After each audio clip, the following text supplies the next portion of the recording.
வருவாய்த்துறை ஊழியர்களுக்கு பணிப்பாதுகாப்பு வழங்கும் வகையில் சிறப்பு பணிப்பாதுகாப்பு சட்டத்தை விரைந்து இயற்ற வேண்டும்.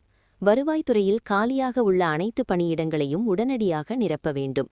தமிழக அரசின் உறுதியளிக்கப்பட்ட ஓய்வூதிய திட்டத்தில் அரசு ஊழியர்களிடம் பிடித்தம் செய்யப்படும் 10% பங்களிப்பை ரத்து செய்ய வேண்டும் என்பன உள்ளிட்ட 9 அம்ச கோரிக்கைகளை வலியுறுத்தி கிராம நிர்வாக அலுவலர் சங்கம், தமிழ்நாடு வருவாய்த்துறை அலுவலர்கள் சங்கம், தமிழ்நாடு கிராம நிர்வாக அலுவலர்கள் முன்னேற்ற சங்கம், தமிழ்நாடு நில அளவை ஒன்றிப்பு, கடைநிலை கிராம ஊழியர் சங்கம் ஆகிய சங்கங்களை உள்ளடக்கிய ஃபெரா கூட்டமைப்பினர் பிப் 24ஆம் தேதி முதல் காலவரையற்ற வேலைநிறுத்த போராட்டத்தில் ஈடுபட்டு மயிலாடுதுறை மாவட்ட ஆட்சியரகம் முன்பு தொடர் காத்திருப்பு போராட்டத்தில் ஈடுபட்டு வருகின்றனர்.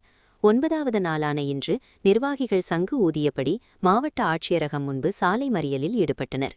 இதையடுத்து அவர்களை போலீசார் வலுக்கட்டாயம் அங்கிருந்து அகற்றி கைது செய்து வேனில் ஏற்றி தனியார் திருமண கூடத்துக்கு கொண்டு சென்றனர்.